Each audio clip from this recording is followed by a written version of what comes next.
대중 노선 고등학교들 중에서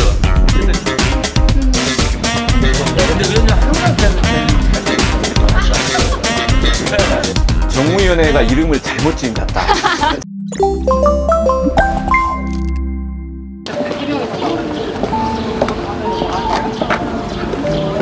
말하는 가시죠. 사이에 김근태 기념 도서관에 도착했습니다.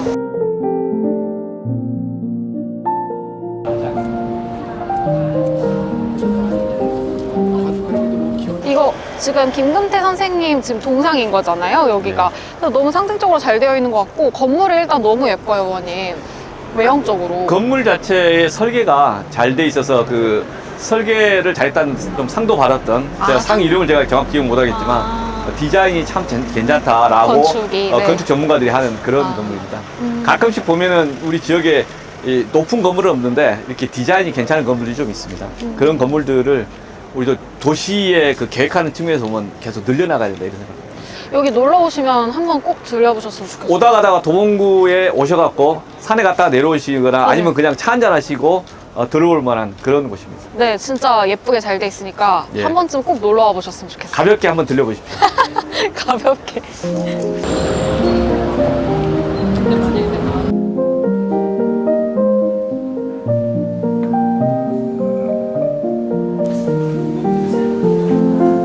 네, 오늘은 제가 오기영 의원님에 대해서 인간 오기영과 정치인 오기영 이제 두 가지의 측면을 모두 다 이제 인터뷰를 좀 진행을 해보려고 하는데요.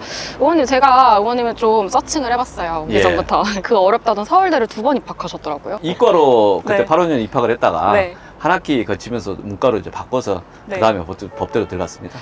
그 다음 법대 들어가면서 거의 공부를 거의 꼴찌로 공부를 했어요. 공부를 제대로 못 해가지고. 에 겸손하셔. 의원님께서 원래 처음에 서울대 해양학과로 입학을 하셨더라고요. 근데 의원님, 근데 저 약간 궁금했던 게 왜 다시 법대로 재입학을 하신 거예요? 사회대 같은 데 가서 뭔가 사회적인 논쟁하는데 정치학과나 이런 데 가서 공부하고 싶었다가 네.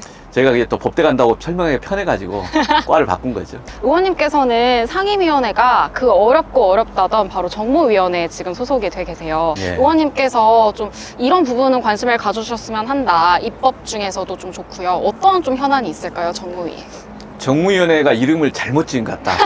뭐라고 지어야 돼요, 그러면? 국무총리와 직할하는 그 부서들을 다 모은 네.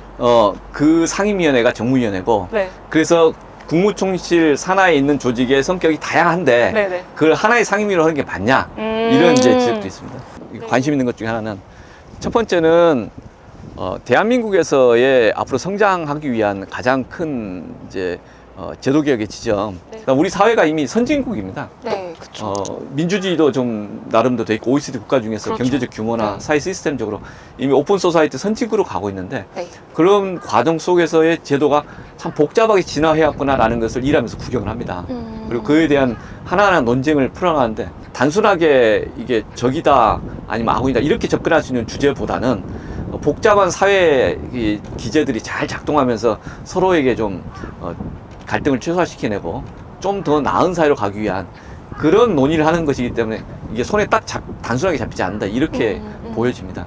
온라인 플랫폼 관련해서 지금 정부에서 좀 다루고 있는 게 있지 않아요? 이른바 이제 온플법이라고 하는데 이제 그거 관련된 게 이제 여야에 좀 논쟁이 아직까지도 있다고 알고 있어요. 상반기에 정무위 금융이나 또는 공정거래 법안 소위에서 이야기하는 것 중에서 여야가 좀 반드시 풀자라고 합의됐던 게 2개가 있습니다. 네. 온플법은 좀 최대한 추진해보자. 네네. 두 번째가 가상자산 관련된 법도 네. 좀 추진해보자. 그런데 이제 온플법, 온라인 플랫폼 공정화에 관한 법률은 법률안이 많이 나와 있고 저희도 네. 대표 발의를 했는데 네. 요즘에는 온라인 플랫폼을 통해서 독점이 이루어지고 있다. 네. 그래서 경쟁이 제대로 안 된다. 즉 온라인 플랫폼에 있는 그 공간에 민간의 그 사업자들이 와가지고 각자가 자기 상품을 판매를 하지 않습니까? 네. 근데 어떤 특정 그 플랫폼에 있는 입점 사업자 중에 A라는 상품이 잘 팔려요. 네. 그러니까 플랫폼 사업자가 그 A라는 상품, 이 사업자가 만드는 상품을 카피해갖고 다른 자회사를 통해서나 누구를 시켜서 똑같은 상품을 판매한다. 네. 이런 걸 허용하면 되겠나? 이런 거 하지 말자. 요건 규제해야 된다. 요건. 이런 건 규제하자. 네. 네. 이게 이제 하나의 이 문제가 있는 거고. 네. 대한민국에 많은 사업자들이 온라인 비즈니스에 들어와 있기 때문에 네.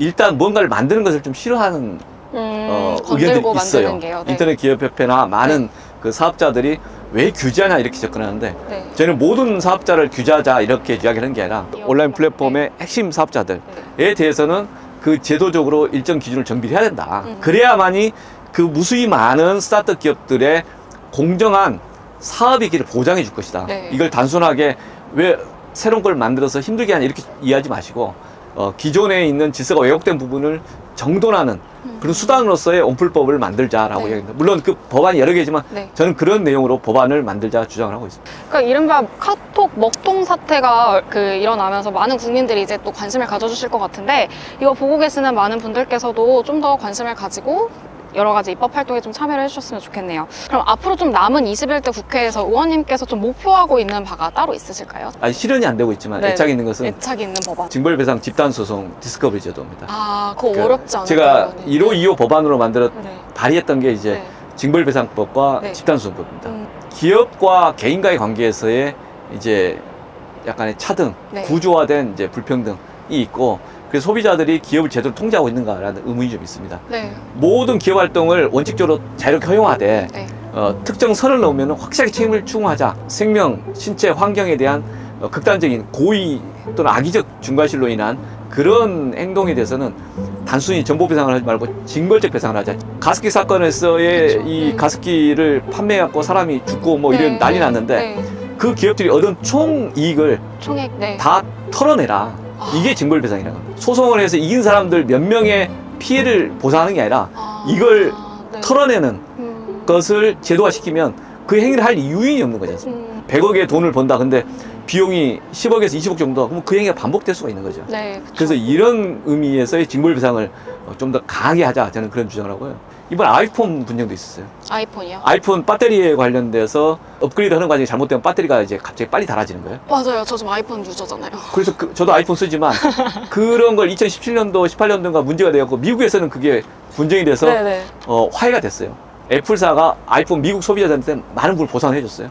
대한민국은 이번 소송 졌어요. 그 6만 명이 원고로 들어왔는데 네. 그 중에 실제 나중에 보니까 더 축소되고 해서 일부 되는 사람들을 모아가지고 네, 소송이 제기됐지만 네. 졌어요.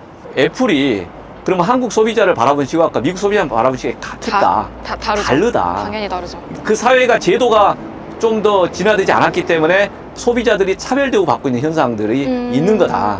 그게 집단소송 제도로도 진화될 필요가 있고, 또 하나는 디스커버리 제도가 이런 거거든요. 포렌식이라고 검찰이 네. 자료 보면 포렌식 딱 하자마자 그 자료가 전자적인 것들이 다 확인돼서 네. 볼 수 있지 않습니까? 네. 가습기 사건이 그 화학물질에 관한 것, 네. 또는 아이폰에서의 그 복잡한 내부 정보, 네. 법원에서 내놔. 그럼 내놔야 되는 거예요. 그리고 그걸 꼭 같이 봐갖고 사실을 숨기면서 소송에서 이길 수는 없다. 네. 사실은 드러나는데 그럼에도 불구하고 떳떳할 때 이기는 것이다. 지금 많은 큰 집단소송이나 소비자 분쟁 중에 사건에 관련된 자료가 은폐되기 때문에 기업들이 이기는 거 많다는 거예요. 그쵸. 소비자와 그 기업들 관계에서 증거의 구조적 편제. 저쪽은 증거가 많고 이쪽은 증거가 없는데 이쪽은 피해가 많고 피해가 분산돼 있고 실제 전체 규모는 엄청난데 이걸 개별적으로 싸우다 보니까 증거도 없고 소송 비용으로 이길 자신도 없고 그래서 포기하는 게 많다. 그러니까 기업들이 갖고 있는 다양한 그 소비자 피해 전가 형태들이 멈춰지질 않고 있다. 요걸 정리하는 것이 이제 이 집단 소송 제도를 좀 확대하는 거, 일반화시키는. 그 다음에 증거를 확보하는 무기의 평등을 만드는 디스커버리 제도. 예, 이런 것들을 좀 더 진화시켜야 된다. 그러면 우리 사회가 좀 더 진화될 거다. 이게 저는 이게 수건 사업이었어요. 네, 저는 오늘 오기영 더불어민주당 의원님이랑 이 도봉구을 지역을 곳곳을 돌아다니면서 인터뷰를 좀 진행해 봤는데요. 제가 사실 여러 의원님들이랑 이제 인터뷰를 진행을 하면서 그렇게 보이진 않는데 긴장도 진짜 많이 하고 사실 정신이 진짜 많이 없어요. 근데 오늘은 의원님의 이 온화한 성품 탓인지 모르겠지만 저까지 뭔가 같이 차분하고 재미있게 좀 인터뷰를 진행했던 하루였던 것 같습니다. 그래서 마지막으로 오기영 의원님께서 이제 멘트를 해주실게요. 예, 반갑습니다. 아니다, 반갑으면 하면 안 되는 거죠. 아니에요, 의원님. 편하게 네. 하시면 돼요. 이런 거 다 하나 넣을 거예요, 저는. 안 잘라요, 이런 거. 아, 그렇군요. 이런 거 편집 안 해요. 아, 큰일 났다. 정치가 참 어렵습니다. 그리고 정치에 대한 기대도 큽니다. 실망도 큽니다. 그러나 실망 속에서 늘 정치에 대해서 관심을 가져주십사, 그리고 정치에 참여해 주십사, 그런 부탁을 드립니다. 많은 의사결정하는 것들에 정치가 있기 때문에 그렇습니다. 민주주의가 또 어렵습니다.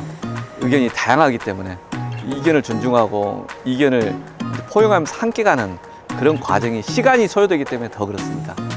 빨리 가고 싶은 사람은 더 답답하기 때문에 그렇습니다.